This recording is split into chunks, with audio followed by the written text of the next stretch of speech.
Tuesday, January 16th, 2024 at 7:03 p.m. And I have a roll call. Mrs. Lauer. Here. Mrs. Duff. Here. Mrs. Erbach Barnfield. Mrs. McCall. Here. Mrs. Theodore. Here. Mr. Berardi. Here. And Mr. Trabuzio. Here. We have the stand for the pledge of allegiance. Allegiance to the flag of the United States of America and to the republic for which it stands, one nation, under God, with liberty and justice for all. Thank you for doing that. Mission statement. The mission of North School District 80 is inspiring educational excellence and nurturing compliance. Let's move on to celebrate the success. So I will start. So I will mention our preschool and kindergarten programs. Preschool is opening up a third classroom tomorrow, in fact. So that's very exciting, and we're really excited that the construction of the third room has come through and that we're able to have students in it. So we're excited about that. And also kindergarten, all of current kindergarten tuition is free. So that is very exciting. Very exciting. How many children? Kindergarten or preschool? Preschool, I believe 7 to 6. Very exciting.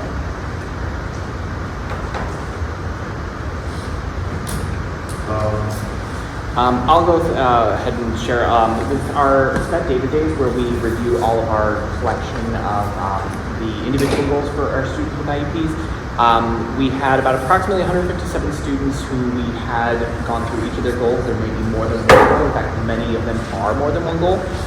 We only had 21 students who did not meet one or more of their predetermined goals. So that's actually up from last year from 82% to 87%. So we are doing some really, really great work. Very excited to see that number increase. We're hitting more of these goals more often, so that's great too. Thank you. Anyone else? At Giles, I'd like to thank our PBIS Tier 1 committee for reteaching or developing the scope and sequence for reteaching Pride, what it means to be Giles made. As we come back into the building after winter break, it's very important that we reteach all of our building and classroom expectations to our students so that we have a wonderful, we follow expectations in the building, get us through spring break. And then the committee will redo that again after spring break to take us in the home stretch. So thank you to our PBIS Tier 1 committee. And I'll just add, tough to call it a celebration, but I just want to recognize all the hard work of our staff and our students these past 2 days that we had to switch to e-learning, because I know that's a very quick and of a transition, but I think that our attendance numbers looked pretty good. Wasn't too different than a day in school, so that was great to see. And I was happy to see that everyone was able to put those plans in place quickly and keep everyone safe. I would just like to agree with that. Our attendance data was outstanding at Giles for the last 2 days. So I'm very impressed with our community. Great job getting all the students online. And thanks to our staff too for doing an amazing job. I was able to log on. I went into every teacher's classroom and observed, saw the students. So I was really, thank everyone for all that hard work. Thank you. Number 6, consider motion to approve the agenda as presented. And I have a motion. Ready? Rhea? Roll call. Mrs. Theodore. Yes. Mrs. Lauer. Yes. Mrs. Duff. Yes. Mrs. Erbach Barnfield. Yes. Mrs. McCall. Yes. Mr. Berardi. Yes. Mr. Trabuzio. Yes. Motion passes. Recognition of visitors. None. Correspondence? Public participation? FOIA requests. Those can be found as published at the website. Administrative reports, three parts of this accelerated placement opportunities presentation that we're going to present to you today. We're going to begin with talking about the policy, so this is the district side, and we're going to have the building principals talk about what that looks like in the buildings.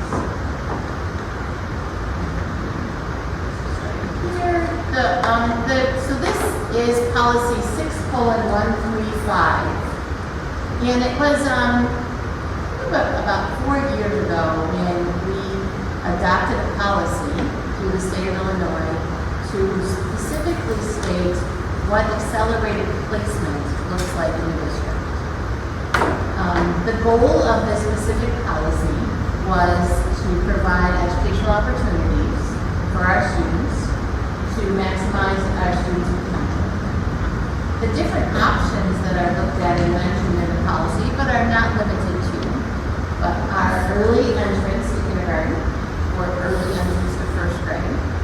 So currently, right now, the date is September 1st.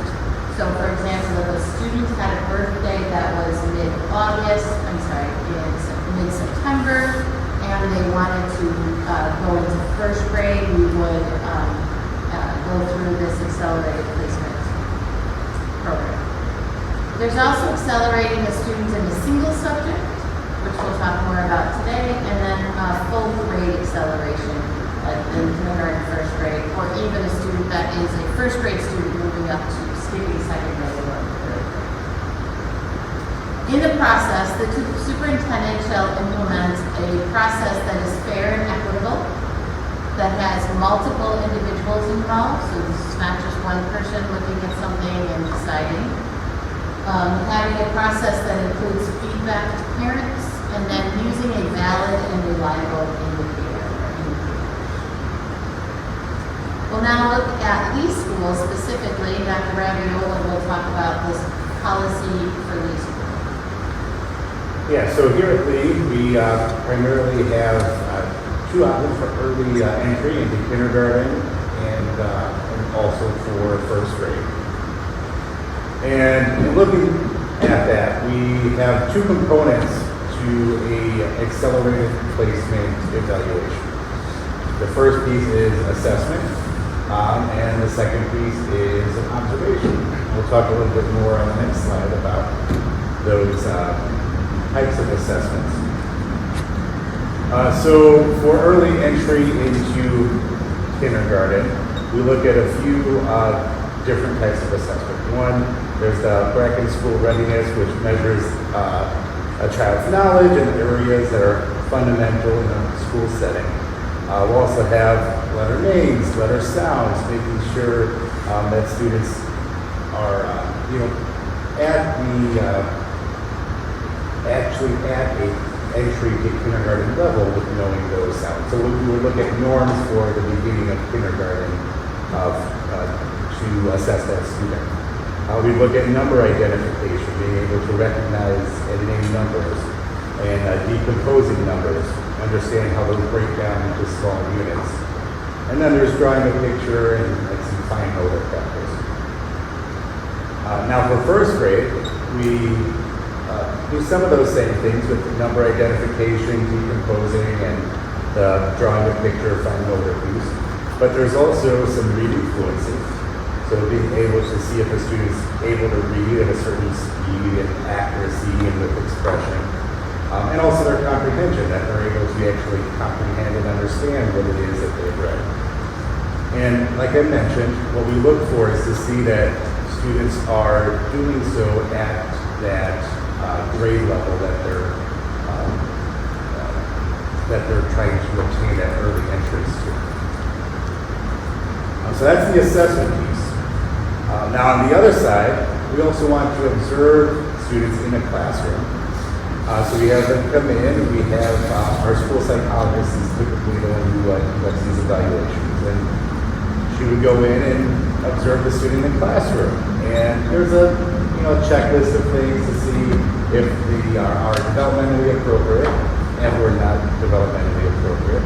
So like how is the child cooperative with the teacher? Are they attentive to directions? Do they transition appropriately?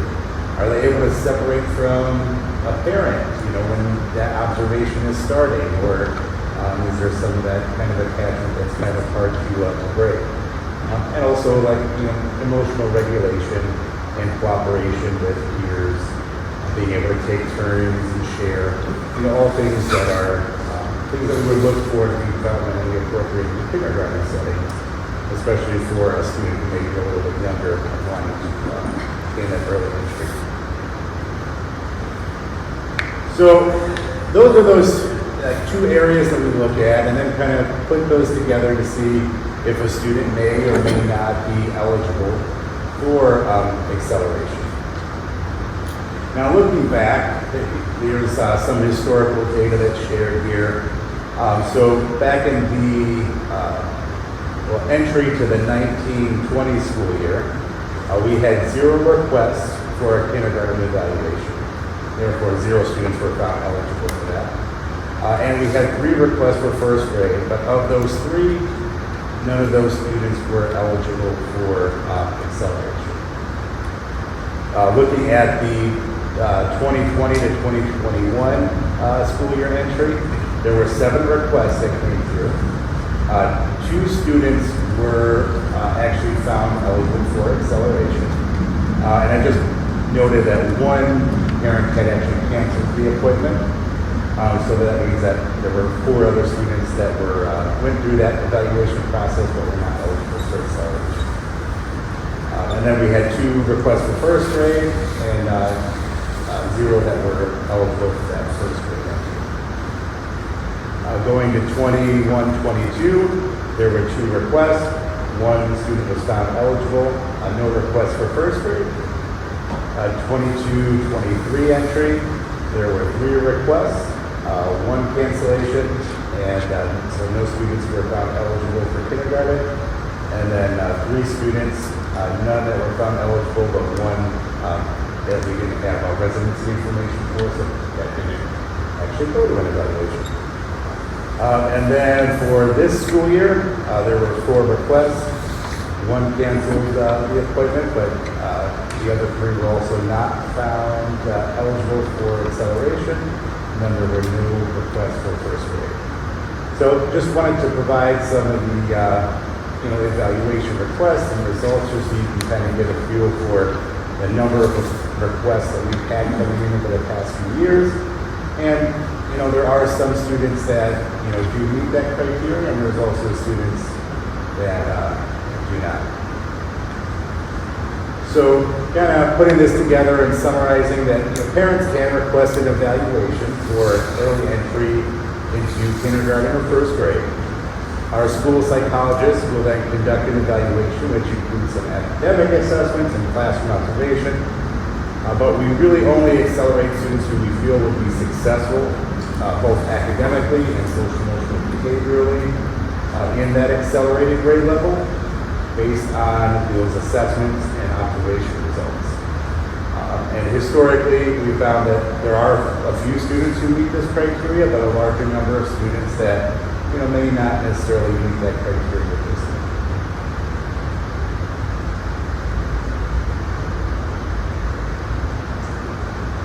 Let's look over at Giles School. For Giles School, we focus on 2 subjects. We focus on math and ELA. I'm going to talk about math. It's a little bit more complex than ELA. So with math, for our grade levels, our 5th through 8th grade, we focus on the NWEA MAP test, and you'll see the scores that are listed. I'm going to go over that in another slide. We also have an advancement committee, which is made up of the grade level teacher and 2 members of administration, which is the assistant principal and the principal. And then we have a class recommended for the following year. For example, 5th grade will see go to 7th grade once all unit tests for 5th and 6th grade curriculum are passed with an 80% or higher and 100% of work completion in current grade level class. I'm going to go over a placement, what it looks like in a future slide. On the next slide, we have the math advancement criteria. So we have the score, and then we have the additional criteria where the committee looks at. So we're looking at attendance. Does the student come to school all the time? Referrals. Is this student following expectations? Are they doing what is needed to get done in the school, in the classroom? Do they have a strong work ethic? Are they completing homework? Or is it constantly where the teacher has to have several reminders or communication with the parents? And for our completes all assigned work. So those are some advancement criterias along with the scores. We'll see 5th grade 235 plus, 6th grade 241 plus, 7th grade 247 plus, and 8th grade 253 plus. On the next slide,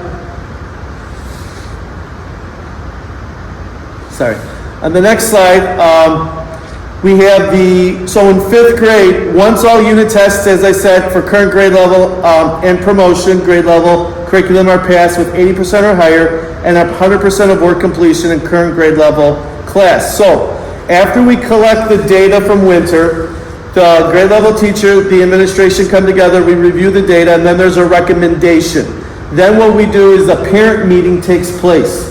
So the grade level teacher will have a meeting with the parents and the student and go over everything and then see if the parent and the student are up for the challenge. So starting in February, if a student and parent agree to go to the advancement, and if we're using a 5th grade, then what they would do is they would finish the 5th grade curriculum. In February, they would start the 6th grade curriculum and finish that by June. And then they would start the next school year in grade 7. So if you look at the next slide, slide 16, here's a placement for a 5th grade student. The first one is for a 5th grade. So fall of 23-24, the student's in 5th grade. Based on the winter of 23-24 assessment, if they are up for promotion and everyone is on board, then they will complete 5th grade and 6th grade. The 24-25 school year, they will take the 7th grade course. The 25-26 grade school year, they would complete the 8th grade course.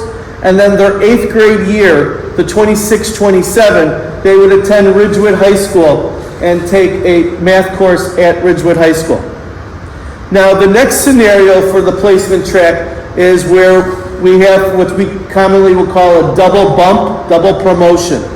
And we've had our data, we've had 4 students complete this track. So in the fall of 23-24, 5th grade, so then the winter of 23-24, they would complete the 5th grade and 6th grade curriculum, which means the 24-25 school year, they would go to 7th grade. If the student does well in 7th grade in February, they would then complete the next grade level of 8th grade. So as a 6th grader, they're finishing 8th grade math. So as a 7th grader, the 25-26 school year, they would attend Ridgewood High School. And then the 26-27, they would attend Ridgewood High School again for a second year. And so they would work on Ridgewood High School Integrated Math 1 and Ridgewood High School Integrated Math 2. That is the math criteria for advancement. For ELA, it is mastery in all grade level English language arts standards. The student is at the 96th percentile or above in the MAP diagnostic assessment. Their iReady diagnostic score is 650 plus. The student possesses a strong work ethic and completes all assigned work. The student would like to participate in the Accelerated English Language Arts program. That's again where the parent meeting takes place to make sure that the parent and the student are fully aware of the expectations. And then a parent permission and commitment form would be signed.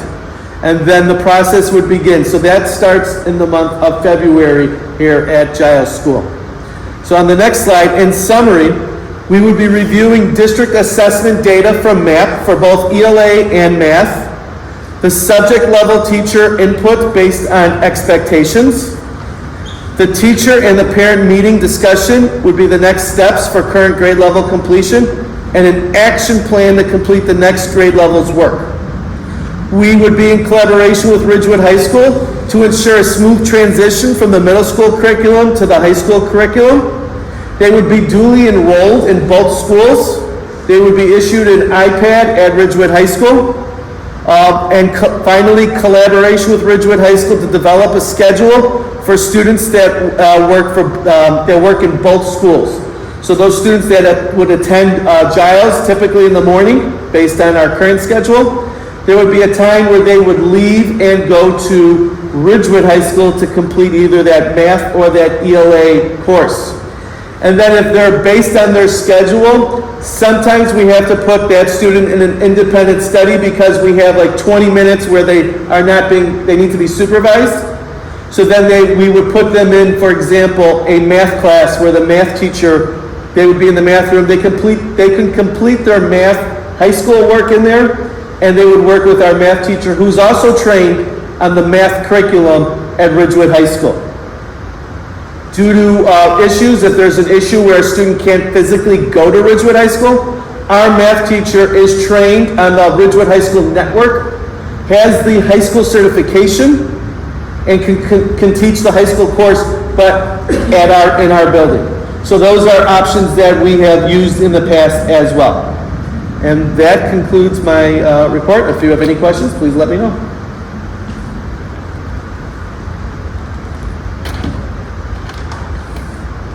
Good.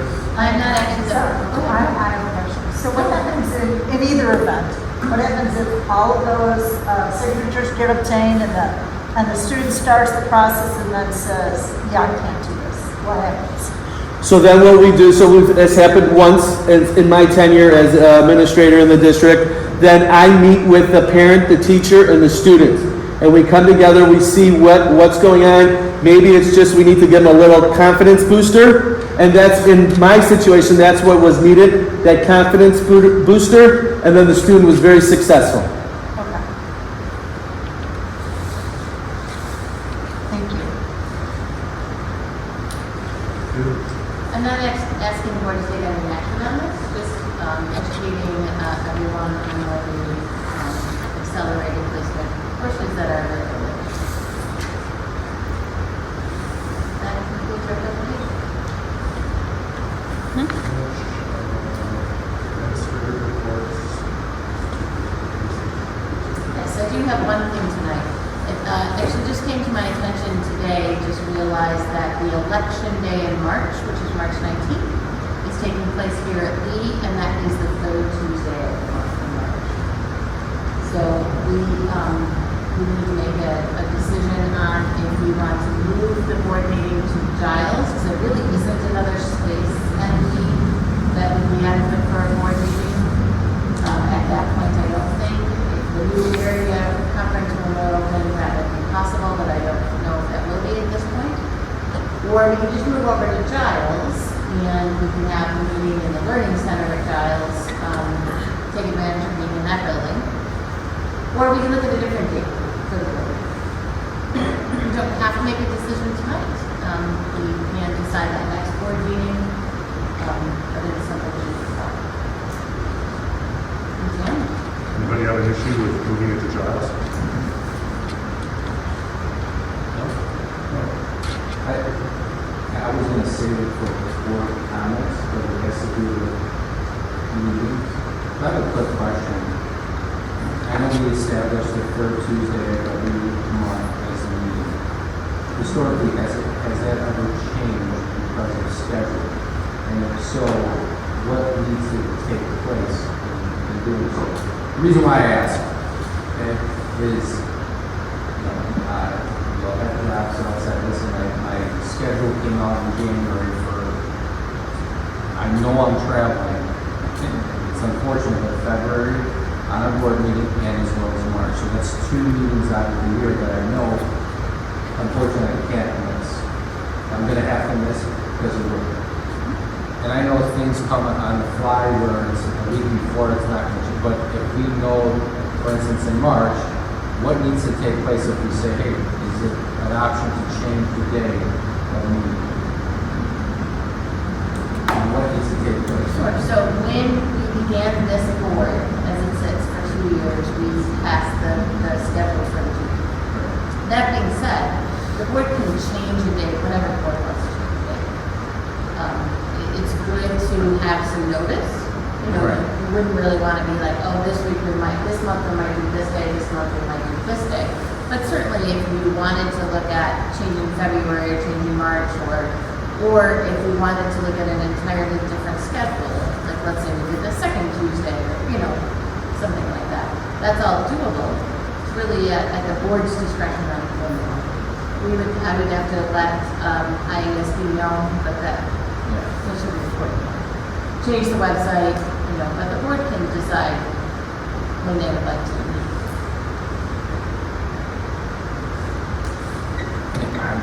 I feel horrible, and it's too much, you know, I know, and it's just nothing I can do, it's worth it.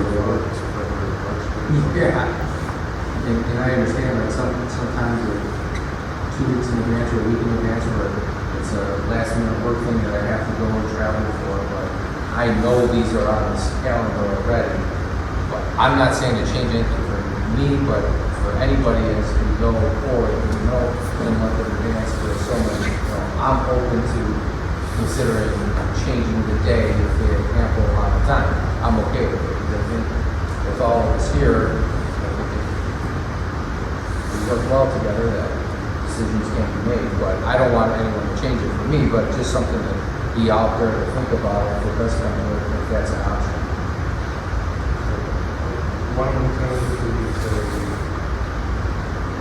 March daily schedule, the jobs, and we also, and we know, go on to see why are you sending the other Tuesday to March that Right, so March would be out of town Tuesday, Wednesday, come back Thursday evening. So, like I said, I just want to be out there, and where if I'm not here, it's not because it's just, I don't want to be here, right? So I know for February and March, I will be out of town. When we schedule meetings are. for March, which is the trials, is a big, we could come on, discuss.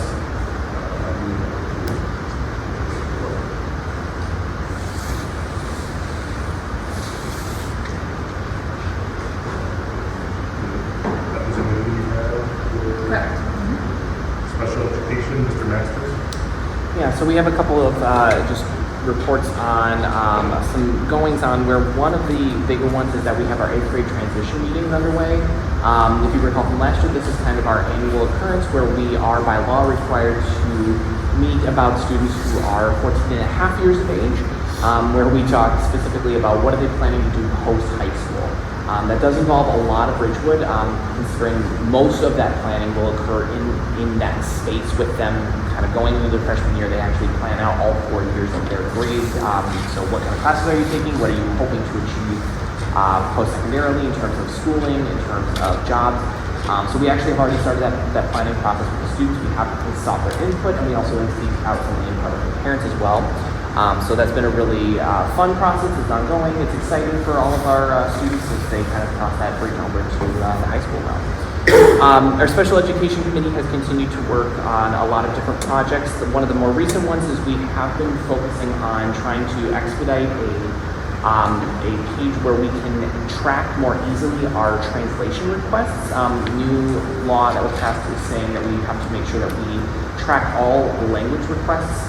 So that means if we are translating anything in an IEP meeting, we need to take careful note of that, as well as if the parents are requesting the IEP be sent in another language. We have that capacity, but we still need to track how many times that is occurring, so that has been something that we've worked on. And our next hope is to focus on a more expedited process for requesting a behavior intervention plan. Anytime we do any kind of behavior plan, it needs to be preceded by functional behavioral assessments where we kind of ask why is the student, why is the child doing what they're doing. It's a very intensive process. It requires a lot of data collection, so that's kind of one of those pieces that we want to get ahead of the ball game with. And lastly, we've been continuing our expansion of assistive technology.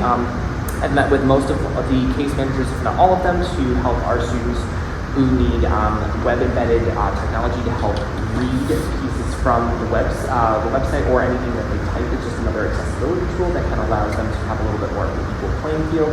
And they can also pretty easily blend in with these two tools. It's not very noticeable within the gen ed classroom, but it blends right in so that they can just keep going in that co-taught room and get some benefit, as well as our self-contained friends. They've also been able to use that quite a bit in their projects and stuff as well. So that concludes our report. Giles School, Mr. Dickey. Well, the time has come. The 5th and 6th grade dance will be this Friday, 6 to 8 p.m. I'm projecting, based on last year's number, about 125 kids come to the dance. So see if we get a little bit more than that. Our 7th and 8th grade winter dance will be the following Friday, which will be January 26th. Again, 6 to 8 p.m. And again, I'm projecting around 125 students. As a reminder, students must have their ID when they enter, and it's only for Giles School students. So friends that do not attend Giles, unfortunately, they're not able to come. Starting January 22nd, NAMI, the National Alliance of Mental Illness, will be moving their parent group to provide SEL support to Eisenhower Library. And so we're really excited. Whenever we're having conversations with parents regarding targeted behaviors at school, we always promote NAMI, and we've had some good feedback from having parents go to them to get additional, ask some questions, get additional support so that they can help their children. January is a very busy month for us. We're doing our winter assessments.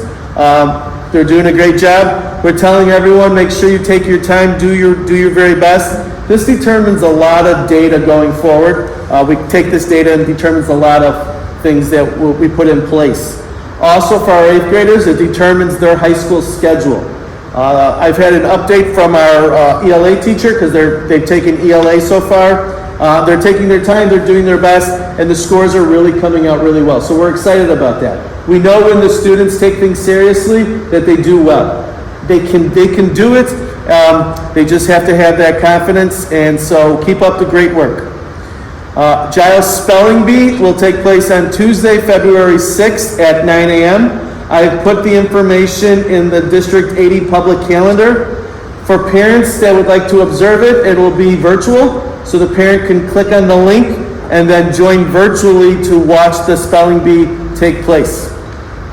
Our after-school supports on Tuesdays and Thursdays, I bring this up again because once we have our data from our winter assessments, we're going to be looking at providing additional support not only in math, reading, ELL, behavioral supports, but also MTSS. We'll be targeting students that need multiple interventions, and then students that are above that 25th percentile to that 40th percentile, that after-school support is really helpful for them. And they've been doing a great job. They're committed, and they're coming on Tuesdays and Thursdays, and I really hope to see the data increase based on the work that we've done so far. That was the goal, is to kind of give them a little push, a little support, so that come winter time, they hit it out of the park. So more information to come. That concludes my report. Thank you. Dr. Raviola. Thank you. So really excited that the Lee School Talent Show is just around the corner. January 25th. I believe we have 19 different acts of all varieties that will be performing, so we're really excited for that. It's always a good time. As Mr. Bianchi mentioned, we're gearing up for our middle of the year assessments, which have already begun. Things from oral reading fluency to iReady, reading and math, and our social emotional screener, SABRE screener, all taking place over the next 2 weeks. We are still providing our after-school supports as well with some math support, which is based on teacher referral, some OL support. We're also planning to start 2 additional groups, one with some social, emotional, behavioral supports that'll start at the beginning of February. And in addition to that, we're also planning IAR test prep support group that will be starting next week, January 23rd. It'll go for about 6 weeks, right till the end of February. We'll be taking IAR that first week of, the first 2 weeks of March. And we are really trying to focus on standards that students had the most difficulty on previously. So we get different levels of reports that come to us, and it'll rank which types of questions our students struggle the most with. So through that program, our plan is to hone in on those specific standards to provide some additional support around that. Now, students who are recommended for this particular support, it doesn't necessarily mean that they have done poorly. This is really just a way to give them a little bit more confidence, to give them some practice, some exposure to test-like questions, and some additional instruction around those standards that we know we're a little bit more challenging. We did try to target some specific students who are maybe close, at least in fourth grade, who were within a certain range of scoring at that next that next level of performance, because we really are trying to support students and help us give them that confidence on the assessment. So if you see those types of things coming home, or you hear those types of things, it doesn't necessarily mean that anyone is doing poorly, and we want to provide that support. It really is to give that boost of confidence. And that concludes the report. Just really quick, how are the dates for the math testing and those types of testings decided? How are the dates decided? So we typically set a balanced assessment calendar over the summer for the upcoming school year, and we look at the weeks of the school year and divide them up that way. So typically, those first 2 weeks of the school year is when we start that beginning of the year assessment. There's always a debate about do you do December or January for that middle of the year, and then May for the end of the year. But I think we found that the January midpoint is more of a true midpoint, because otherwise it seems like you're just wrapping it up and then coming back from Thanksgiving break, and then you're testing, and then you're on a winter break, so it just feels like a more natural midpoint of the year. I just think with the math testing, the fact that they have the week after winter break, after they've got 2 weeks after from parents, and I agree with that. It just seems like the time to We have a deadline with Ridgewood High School in which we need to make sure we submit all the data. And due to the multiple assessments we take, we do prioritize our MAP NWEA at Giles School. And so we want to ensure that we give them time, and we focus on one subject for a week and then move on to the next the following week, in hopes that if there is any issues, for example, the last 2 days that we had to do e-learning, that we can still make sure that the data is done and able to be submitted to Ridgewood High School in a timely fashion.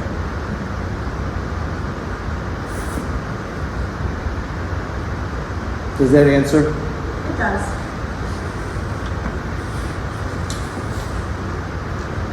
Please call reports, Mrs. Aarons, Mrs. Parnell, Peter. So at Giles School, we had one student for an in-school suspension in violation of Board Policy 7:190, number 9 and 21. And that concludes my report.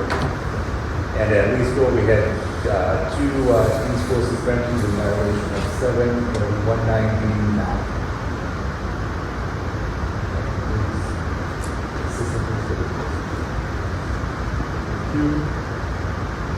Monthly staffing report. I provided for the board the current staffing as of today. One thing I do want to mention is we've already kind of shifted and started talking about 24-25 plans for staffing. I do want to start posting positions earlier than normal, because usually we don't post them until about March, April. like to start to get them finalized at the end of the month, this month, and start posting next month, especially for special education. We know we will have some openings. We want to be able to get the best available candidates that are out there, so posting a little early, I think, will be a good plan for us this year. There's also a job fair on Saturday, the last Saturday in February. February 24th. Thank you, 24th. That Mrs. Warren and I will be attending for West 40. We want to make sure we have everything set up before that time to submit what positions we will have already. So we're going to be really finalizing that. These next couple weeks. Board committees. Education, workforce development, behavioral intervention, negotiations including human resources, needs of the whole, nothing to report. Building and grounds, we, as board members, get our brief with Mrs. Kuzic on what's been happening and over winter break and what did happen. There isn't a building and grounds meeting coming up with that.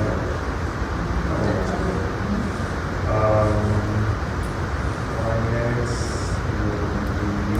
coming up with the report. Communications, I understand that, would you like to? Yeah, Mrs. Guzik and I met last month to discuss a newsletter, a plan moving forward, so, we should have probably the first edition of the newsletter coming out in the next few weeks. North Park District, I understand that the report. On to discussion items. Thank you. So I have a number of discussion items this month, starting with our Believe theme for January. When we put together the Believe theme, and just to remind you, we had the teachers actually work on this in one of the beginning of the year, few days. And in January, they come up with respect, gratitude, and success. And at first, I really struggled with how these are interconnected, but really looking at them and looking at respect and the foundation of relationships and fostering relationships, promoting empathy, promoting understanding, kind of lead into gratitude and being appreciative to what you have, appreciative to the situation that you're in, and then when you have respect, you have gratitude, you see success, the reflection of the Lord.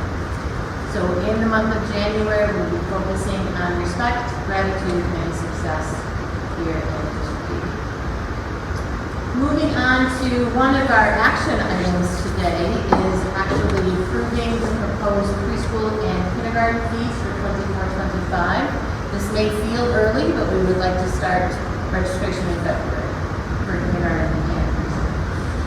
We are putting an amount onto preschool, even though we may have all of our students involved in the PFA grant.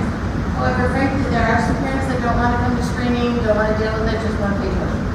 So we do need to put a dollar amount on both of the fee and tuition. PFA grant does cover curriculum fees and curriculum tuition.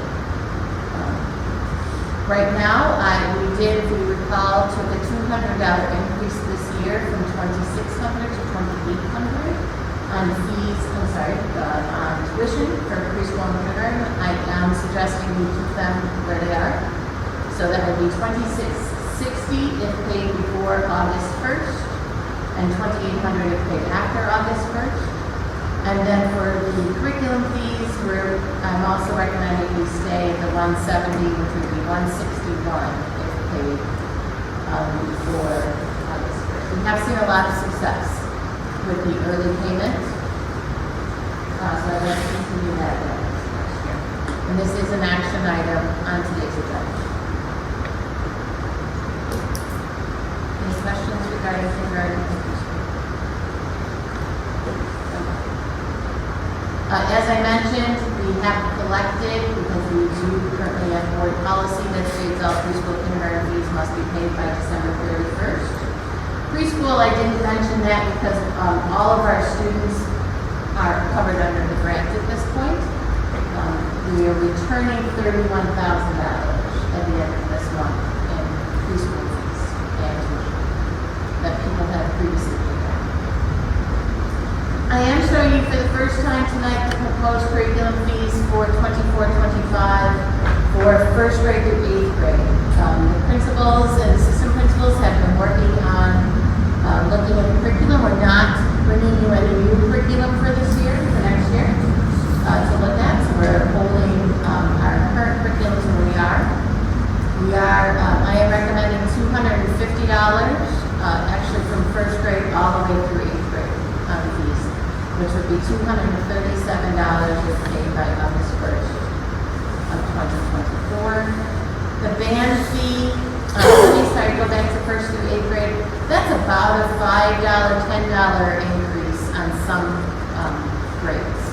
Looking across the board, the grades, as you know, paper has gone up.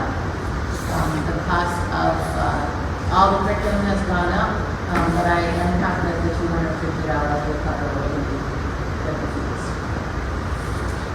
The band was $230 this year. I am recommending about $5 on that to $235, which is $222 paid by August 1st.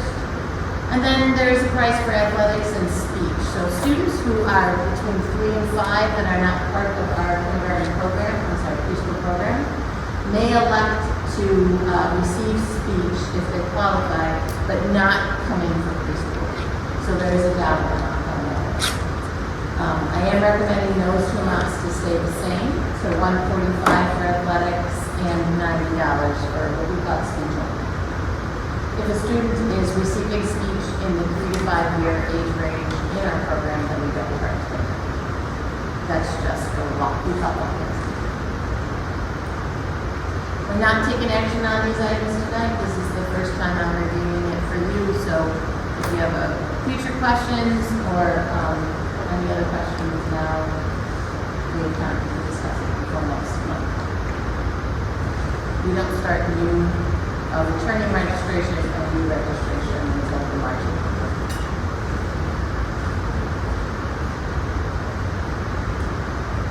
Last month I shared with you proposed district calendar for 24-25. This is an action item this evening.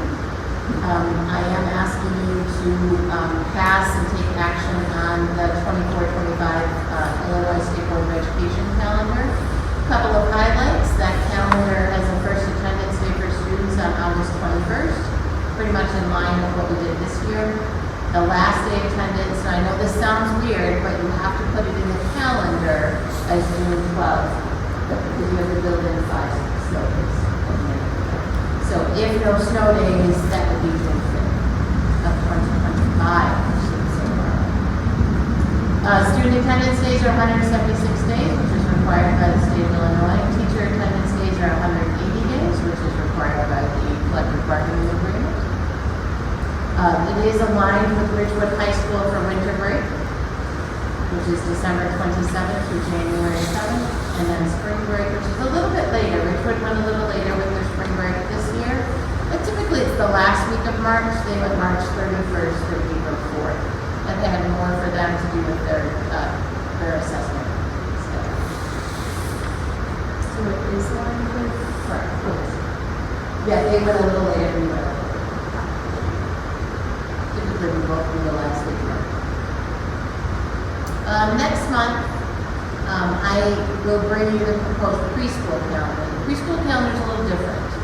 Preschool through PFA is 168 days in attendance because it has screening dates built in and parent home visits built in. So, example, in November, our teachers and a couple of our other preschool staff members went out to 14 different homes, visited, had good relationships, conversations with families at home, provided them with the needed at home for our families as well.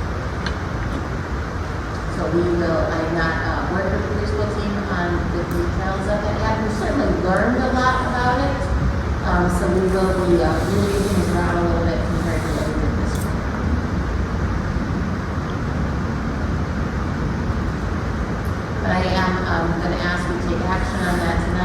we will continue to build what we call the extended calendar that has, when is graduation, when are the school improvement days, those type of things.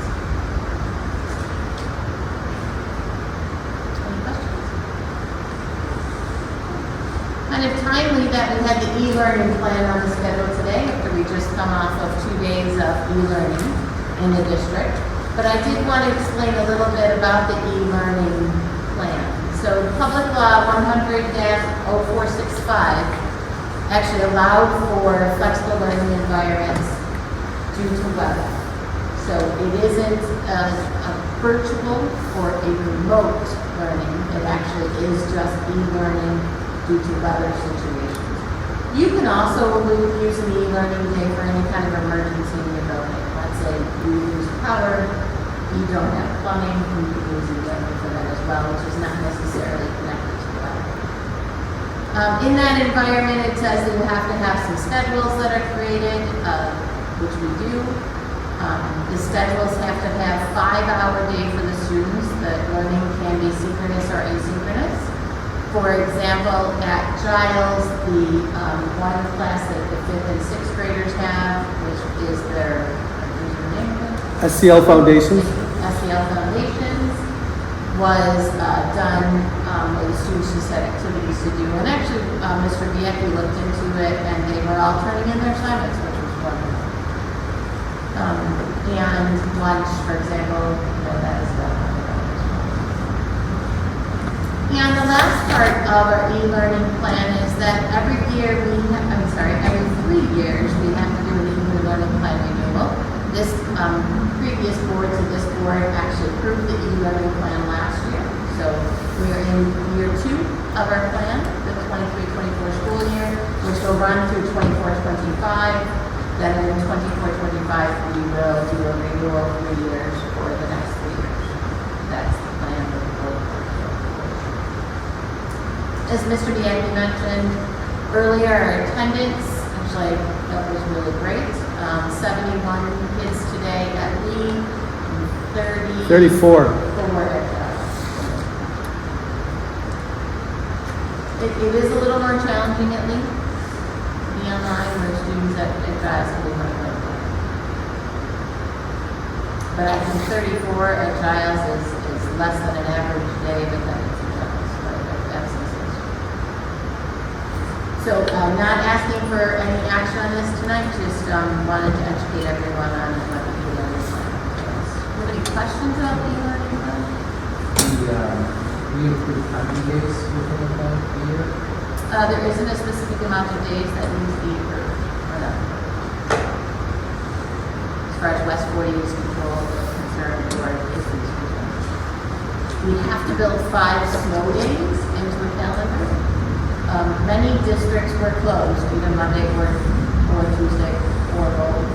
Back in the day, if they didn't have an approved e-learning plan, then they could do e-learning. If they weren't ready for e-learning, So if we were closed on Friday, we just fell into the 5 built-in days that we can do, right?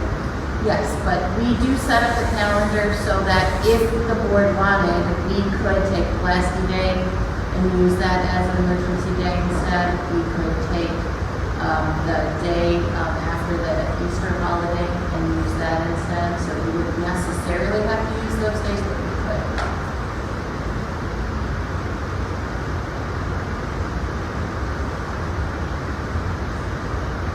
The difference is we hold those days so the staff realizes they may have to work on one of those days. And we do tell families and staff to be prepared for those 5 extra days.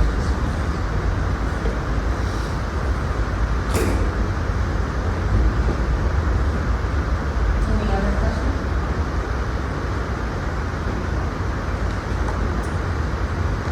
So my next item is talking, I'm going to do a quick review of the district's strategic plan. I do try to make sure we always connect back to our plan and everything that we do in the district.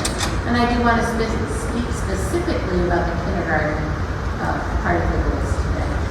So we have 4 goals, district finances, and that is the goal is written there to make fiscally responsible student-centered decisions regarding finances and allocation of resources to ensure excellence. So all of the decisions that we make when it comes to finances should be talking about how this is going to benefit students, how it's student-centered. In our buildings and grounds area, we have a goal of providing safe, secure, and well-maintained facilities that support 21st century learning and promote learning, 21st century programs. So we want to continue looking at the safety and security of our buildings. We also want to make sure that our buildings are well-maintained. So we do have a multi-year furniture, classroom facelift project that we're working on. As you recall, we did kindergarten and fourth grade this year. We're looking to expand that into additional grades next year. That involved upgrading lighting, some flooring that were in some bathrooms in the kindergarten classrooms, plumbing, paint, and then furniture. So really just continuing making those program updates and facility updates. I'm going to move over to professional culture. In this area of our plan, we wanted to really hone in on making sure that our teachers have the time and the space that is needed for collaborative meetings, but also to be able to be using the time to plan for the lessons and plan for the goals of the students. So this one was by 25-26. We're providing space and time for collaborative meetings to meet the needs of the students which we serve. We have come a long way in this goal already. I'm not ready to say it's completely done, but it is something we continue to work on. The last one, which is by 24-25, all students in kindergarten will receive an equal number of instructional minutes in the ELA and math. So this one has been a big focus this year. As you know, Illinois is mandating full-day kindergarten in 27-28, which we know we're going to 27-28 unless something happens with that. And just to share with you the very exciting news, and I don't think I shared this with you, but Mrs. DeVore is actually sitting on the kindergarten task force for the state.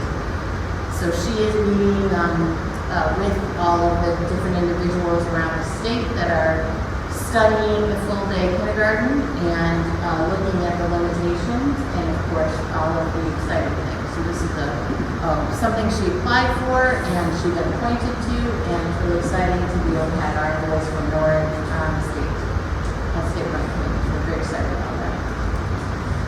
So Dr. Raviola has been working with the kindergarten team on how we can meet this goal, and we have a new schedule for kindergarten next year. So I'm going to mention a little bit about this, but we'll go a little bit deeper into it next month. Currently, right now, what we have is a half-day teacher and then full-day teacher. Most of our students are full-day. So the full-day schedule is the same full-day schedule that all the other students have, as far as the time they come in, the time they leave, and then throughout that day, they have ELA, they have math, they have social studies, science, and SEL, and they also have gym, music, arts, and library. On the half-day side, we have one teacher that provides half-day instruction to a group for 2 hours and 40 minutes in the morning, and then 2 hours and 40 minutes in the afternoon. This particular teacher only teaches half-day. The students come in, they still have their ELA, they have their math, they do have some exploratory, but very limited, and they don't have gym, music, arts, and library on that daily basis as that day because of the So one of the things that we started to look at the trends and the data, and we were concerned about were the students who were here just half day. We were concerned that they weren't getting the same experience with ELA and Med.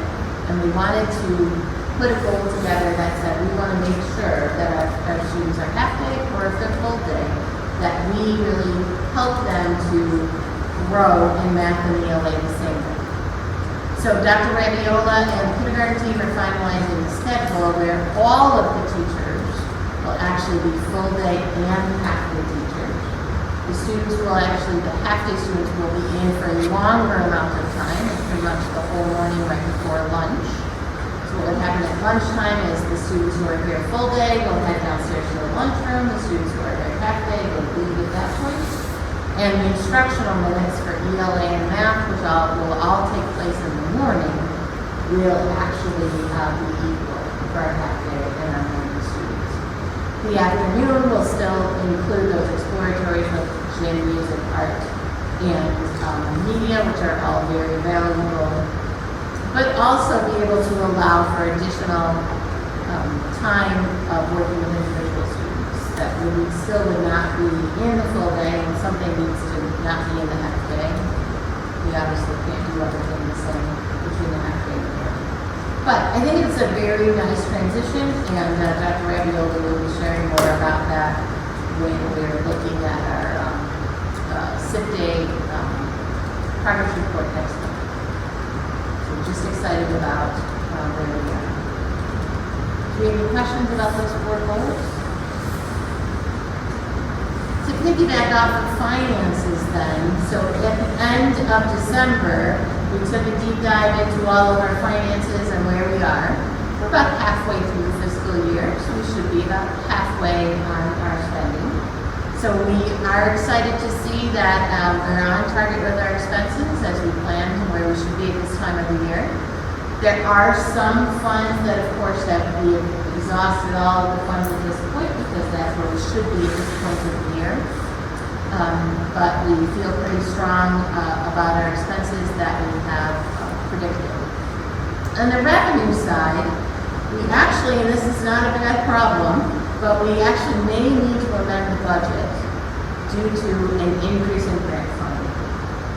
So not just PFA, but we have obviously, after we passed the budget, was when we found out that we received additional money, $265,000 for PFA funds. But in addition to that, through our title grants, which is Title I, which is 1, 2, and 4, which those are all for, could be staff, could be, and when I say staff, we do have some paras that work with through our MCSS program. Also, our interventionist is in the funds. Title II is to deal with professional development, and then Title IV has to do with enrichment type of activities, STEAM activities, things that we can purchase for the students to enrich their experience. All of those budgets have gone up. And actually, Title I has gone up considerably. We're getting about almost $100,000 additional than we expected. We just announced this. So we're going to take a good look and see if we need to amend the budget. That isn't something that actually, since I've been around, we've done. So what that would look like is we may want to get finance together. We may want to have a 6:30 meeting one day, talk about what we would need to amend. And again, this is a good problem. And it's not a problem, it's a good thing. And then we would have to do a hearing and then amend it. So I will have more information for you on that next month. But just wanted to let you know where our thoughts are this week. We're actually very happy with our expenses, pretty happy with our revenue, and just being able to grow our budgets. We're excited about that. Any questions about financing? No, I don't have a question, but just because we have to amend this, maybe we need to spend it, just saying. Well, title funds will end if we don't spend it. I say that part, but I'm just saying. No, I agree with you. We don't have to spend money. Amend, doesn't mean to spend. I agree.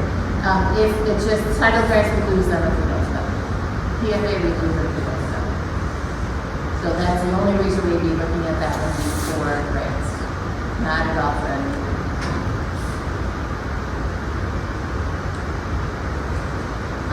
The next section is, I typically give you a little legislative update. I think there were 56 school laws that passed starting January 1st. Some of them we knew about, some of them were surprising, but I'm just highlighting 4 of them for you at this time. I think I may have mentioned House Bill 3428 previously. This bill states that schools, no matter what age the students are required to have a supply of opioid reversal agents, typically known as Narcan, in staff. So our nurses actually went to a training that was run by the Norwich Police Department. They did a great job, and the Norwich Police Department also supplied the Narcan for our nurses. So we are up to date on that, it's to start January 1st, and we did that back in December. House Bill 3559 stated that school districts must, in their emergency plans, have a plan for how law enforcement is going to enter the building. This is still a work in progress with us. We do have some language on this in our threat assessment plan, but this is something we continue to work with the Norwich and the Howard High School departments on. And I'll speak actually a little bit more about this in my follow-up section of today's discussion. House Bill 3924 talks about that we are now required to have instruction in the dangers of and avoiding abduction for children in kindergarten through 8th grade. So we've been having conversations on where exactly this will take place. Most likely we're looking at this being an Aaron's Law, which is something we are already required to be training our kindergarten through 8th grade on as well. So we did a little bit of adding this on next year, but just looking at the meeting the mandate moving forward. And House Bill 0342 is requiring teacher institutes to provide instruction on trauma-informed practices before the first day of students are in campus. So our Teacher Institute Day next year, I'm not sure what that's going to look like for us, but we have been putting some things together. And we did last year, did a trauma-informed practices training. But this now will become a reoccurring training we have to do every year for all staff members before the first day. Many of the new laws that the state passed have a turn or twist towards mental health. So I think we're going to see a lot more mandates and requirements to come through our mental health. One of the other parts that I didn't mention on here is that on the school report card, they are now going to start to report how many mental health professionals school districts have on staff. So how many social workers, how many counselors, how many psychologists. That's going to be starting next year. Any questions about that? Okay, my follow-up section, the first is following up on district safety. Last month, we did a presentation on the SRO officer, and Chief Goss was here to answer any questions. He did follow up with me on a car insurance question, that if the car is being used for district business, so let's say that they are going out for residency checks or going out for truancy, that is why, the question was why the district has any financial obligation for car insurance. So that was the answer that Chief Ross said. At this point, I'm not sure what the board has any other questions. Since if we do look at an SRO officer or two for the district next year, that would require the Norwich Police Department to start planning for that now. So we probably want to make a decision soon if that's what we want to do. We can start looking at the intergovernmental agreement, and then they can start planning on their side, start advertising the jobs, start interviewing.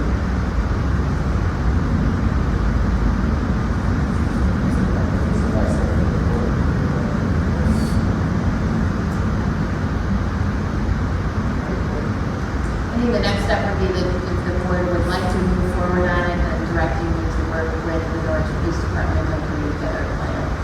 And then how many officers are we looking at? My recommendation would be that we look at one. I also don't think Norwich Police Department can have more than one at this point on their staffing side. They have to, it takes months and months and months to go through the academy. And it's not that necessarily the officer that comes out of the academy is the one that would come to us. In fact,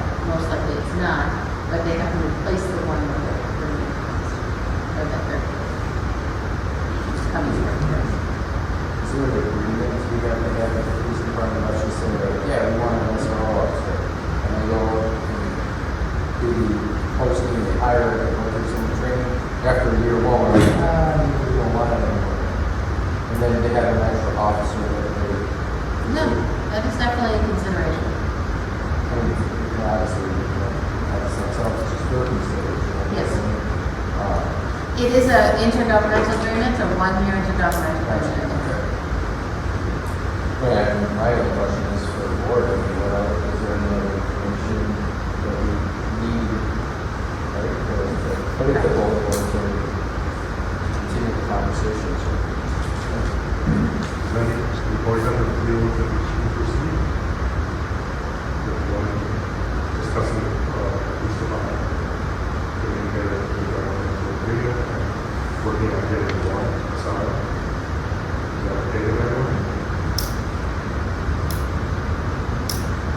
Okay, all right, I will do that. I will get the intergovernmental agreement and I'll bring that to the board. That would be the action item for the board, would be approving the intergovernmental. So nothing that you need to take action on.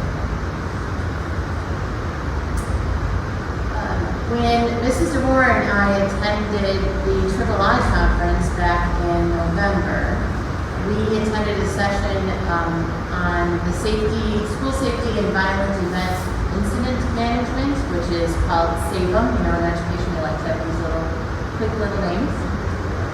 Yeah, little acronyms. SAVEM.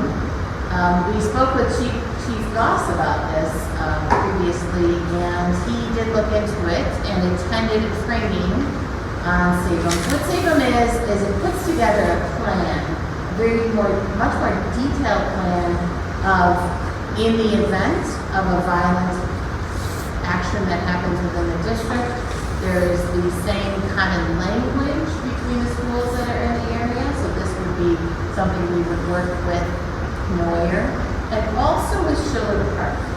Because in the event that something did happen, that is, Schiller Park is who would be backing us up as well as we would be backing them up as well. So working with Howard Heights, Norwich, Schiller Park, and putting together this training, which would happen in June. It is a 2-day training, so it would be our administration and the administration from the other schools that would be working together to work on safety plans. The big part about this too is the reunification plan. So where the police kind of step out of that, but if something did happen, what is the plan for getting families reunited? There are a lot of districts that say we put kids in the buses and we take them 10 miles away and we have a reunification point there. That isn't something we have in our plan. Our reunification places obviously have to be walkable. And we do have a plan for it, but this just goes much deeper into what that reunification would look like. Fortunate for us, we use the Crisis Go app, which you may remember during COVID, the families use that. We go out at 5 o'clock every morning and we would self-assess that the child didn't have a fever or we weren't out of town. There is a piece of the Crisis Go app that is a reunification piece. And it's actually a very nice piece where you can keep track of this student left with this parent, this student left here, and to be able to put that all together. So I'm really excited that the Norwich and Howard Heights Police Departments along with Schiller Park are coming together with this, and we're really looking forward to the 2-day training. Just want to give you a follow-up on some district safety and where we're going with the safety. It sounds like a really nice framework that we can then put together plans for our district as well as the surrounding districts and then be able to use the same framework. Excited about that. As always, we're always looking at prevention. We have new signs on all of the doors that Mrs. Peters put up over winter break. We still have some other signs around the campuses, unfortunately, that aren't up yet. These are part of the larger signs, like where the front office is, where you already enter. We're still working on that. Obviously, we're always doing safety drills. We have been financially investing in a secure campus, fences, as you know, locks on doors, along with the teachers locking all of the classroom doors. And of course, compliance with West 40. We did just have West 40 walk through actually the day we came back from winter break and welcomed us back with a compliance visit. Which actually went very well. So just an update on safety. This is something that we're always working on, part of our district plan as well. Any questions about that? Second follow-up is a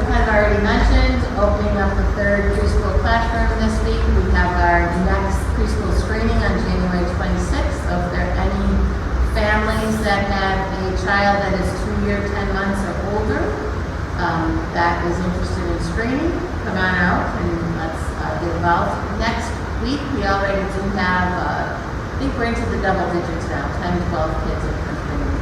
We're happy about that.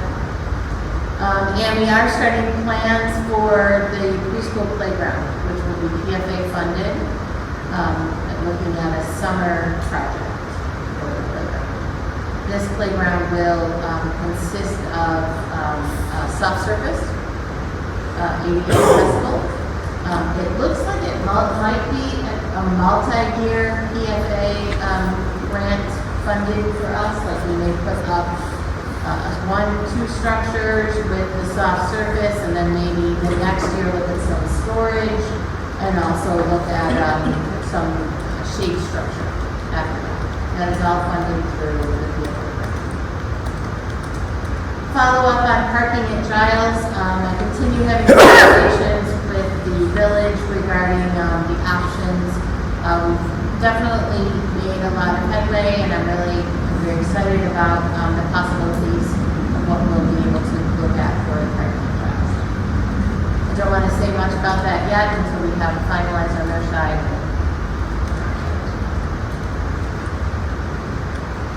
Looking ahead to the February Board of Education meeting to give you some idea of where we're looking, I will start bringing you the information about summer school. Summer school is ESSER funded for the last time this year. So this is our, as we talk about our ESSER cliff, this is where our last year of summer school funding, as you recall, we did an 80-20 last year. I think I'm going to bring that a little bit more aggressive this year with a 70-30 and not that giving the 70% back. But we'll talk about that next month. Probably going to be looking at a resolution next month from operations and maintenance to capital projects.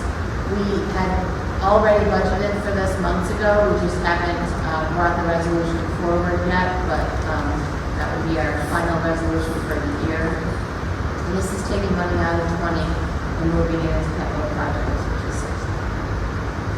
You may have noticed on the board agenda, and we're not talking about policy 113, we've actually moved that to February. We'll be talking more about that. Staffing for 24-25, school improvement plans update will all be at the February meeting as well. Questions from the board? Yes. So policy 113 in effect next, we discussed it probably as a change. School policy, if you will, the changes about prohibiting online commerce and shopping also be. Correct, yes. The board will take a look at that next month and then make a decision to take it from that next. Which I don't expect any problem. In the playground project, is that what we kind of talked about when we were talking about more parking than maybe this is something that we're going to do playground in 27? So we're talking about this going on the north playground, the north parking lot side, so the side over where the field is, the area. North Park District typically uses the green playground, which is over on the south side. And the green is the one that we feel that Correct. and once this one goes up, that would allow us to remove that because we want to make it remove because it's not safe to go over the side. So with that kind of, once that's up, we eliminate that one to what We definitely should have conversations about eliminating that. This playground will be a 2 to 5-year-old playground. The red playground that you may recall 2017 was built through Norwood Township and PTA. That playground is in the courtyard is 6 to 12 acres. So this will be much more of a smaller playground for 2 to 5. And then the green one is The green one has one section of it all the way over to the side that is for 2 to 5-year-olds, and then 6 to 12 on the other side. If you call that side where the slide is, that's the 6 to 12 side, and then they have some lower. Let me ask you a question. Getting a new one that's at least in the future, can we put it where, eliminate the one, put it there, and then the 64 can use the other, or can we get to that? Is that a separate set of things? So the 63 is in the courtyard, Right. so anyone in the building can access Okay. to it. The preschool is over on the north side of the building. So the plan always of when we moved the preschool over to that section was to build the playground out on the north side. What's needed is some storage because we have a lot of tricycles and outdoor, we have outdoor seating for preschool that was all purchased through the PFA grant. So we need to get some storage for that. And then, yeah. I'm sorry, so when we eliminate the green, at some point we want to replace it with another one, or no? No, Okay, that would not be our gotcha. interest. All right, gotcha. It would just be have the 2 through 5 and then the 3 through 3. Gotcha. I'm sorry, 6 through 5. Gotcha, okay. That would be our interest. Okay. Would be one more. Yeah, right. Thank you.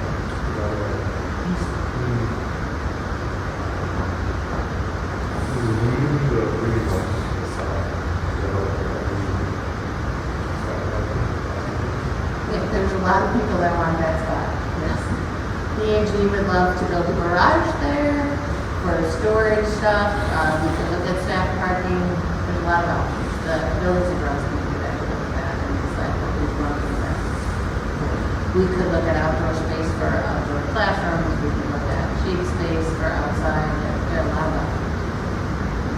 Look at the parking, like, you know, how many spots, if you look at maybe, and see if pretty good space to utilize other stuff, like you said. But it's, you know, it's not going to have a big impact. It's not going to waste the space of parking. The one thing that should be noted is the space has a really lovely, very nice curved area. So we could leave that curved area and build something else in that area, like if we were looking at an outdoor classroom or space that can be utilized in something that way. But we have not with that to leave the building across. And really, if we were not looking at this additional PFA funding, we wouldn't be building this playground. So What that's- are other things that this grant is used for? There's no other- Well, it is used towards all the staff, which is obviously the first part that it's used for. It's used for SNAP for the students, for professional development for the teachers. That's all things that must be in the grant. Any other kind of materials that we need, which really we just purchased all of the classroom materials for the third classroom that came in over the break from Lakeshore, all that delivered and unpacked to the teacher that has been hired, ready to go. Tomorrow's the first open house day for the weekend. Other than that, you start to look for storage, gross motor materials that might be needed. We can really spend probably multiple years of the grant on the outdoor space for the preschool students. And then look at, like, Pinoy, for example, they built a garage, they did a covered area this year in the grant, so there's a lot of possibilities. And with everything invested in along with the police department, playground, how much is it up to the grant? We have all of that right now for this work. $435,000. Staff alone and all of the needs of the program are a little bit under 400. I think we've got about $70,000 holding up the playground right now. This playground out here, just for comparison, was 50. So we won't be able to do everything we want with it, but we can build. We also can extend this year's grant through the summer and start next year's grant in July. So let's say we were allocating $50,000 of next year's grant, we could kind of get that all done in the summer. Looking at a community build, that dramatically drops the price of it because we're not paying for true community build. And that last community build that we did on the red playground was amazing. We had so many community members that came out and helped, and that playground was up by noon. The company comes out and drills all the holes, cements in all the holes, pours everything, and then it's really just putting it back, kind of like tinker boards kind of thing. So, and they also send a representative from the company that day to kind of be the foreman of it. Tell them what we're doing. Yeah, it was a great experience. 2017. we did that program.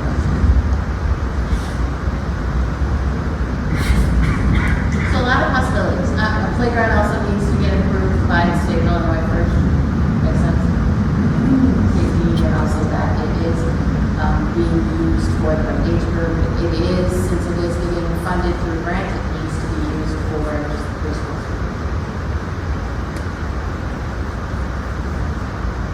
Certainly very exciting.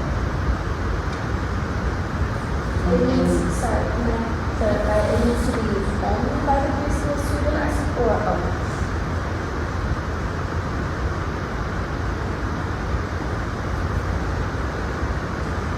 That is all I have. Thank you. Thank you. Consent agenda 50A through C. I need a motion to approve this consent agenda. Can I get a motion? Motion. Second. Renzo. Roll call, please. Mrs. Arnfield. Mr. Berardi. Yes. Mrs. Lala. Mrs. Beck. Yes. Mrs. McPhillips. Yes. Mrs. Theodore. Mr. Tribuzio. Yes. The motion passes.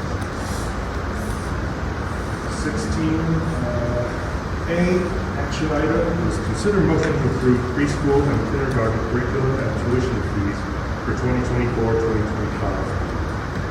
16B is consider motion to approve District 80 calendar for the 2024-2025 school year. Can I get a motion to approve this? Motion. Danny and roll call, please. Mrs. McPhillips. Yes. Mrs. Theodore. Yes. Mrs. Lala. Yes. Mrs. Beck. Yes. Mrs. Arnfield. Yes. Mr. Berardi. Yes. Mr. Tribuzio. Yes, the motion passes. Board comments, do we have any? Yes. I have a question. Have we received our check yet from Senator Margaret? So that grant is a reimbursement grant. So once the grant is in final approval, which it is not hit yet, although I have heard communication back from them, and it is in the works. We spend the money, they reimburse us. It's $175,000. Are there any limitations of the spending? Infrastructure. Building infrastructure at Giles specifically. Has not hit final approval yet, but they have been communicating with me. We submitted some paperwork back to them. Now, the items that we have in it, one item is a life safety item that is the wood ceiling over at Giles. They're items that we won't act on until we receive that, or we'll have to look at it if we're going to fund those and how we can fund. So we're not doing anything yet. And this was first introduced to us, at least 3 years ago. So I recall Senator Margaret being at a meeting at Giles when the meetings were going back and forth between Giles and me. I was principal at the time, so 3 or 4 years ago.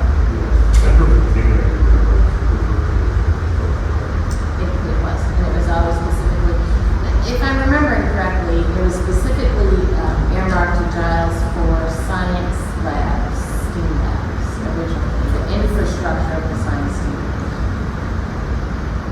We move forward on that project, obviously. So, I mean, I can only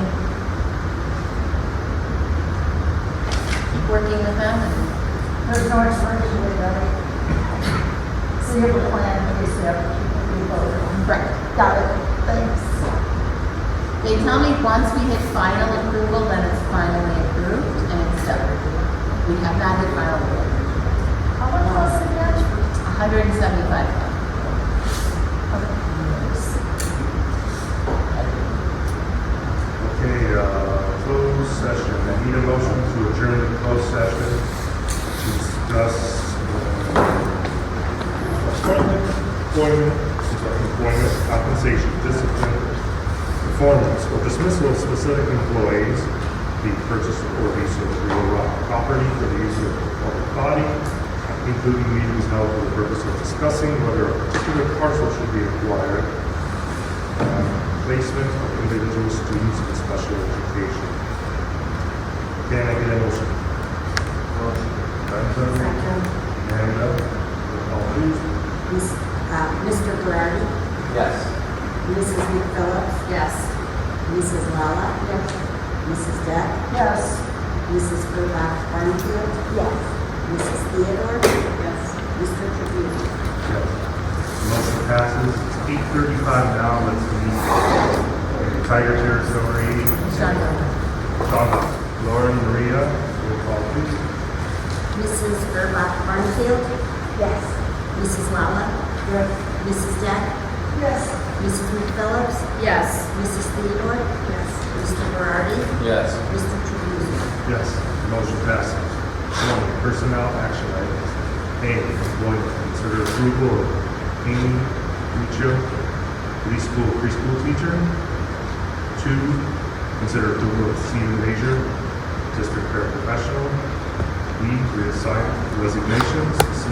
Reassignments. C. Other. And 1. Consider approval of leave of absence for Tracy Tysiak. Can I get a motion? Motion. Amanda Maria. Roll call please. Mrs. McPhillips, Yes.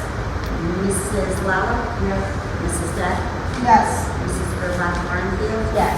Mrs. Theodore. Yes. Mr. Berardi, Yes. Mr. Tribune. Yes, the motion passes. 21, board meeting reflection. Unless I've completed that. Anyone? Okay.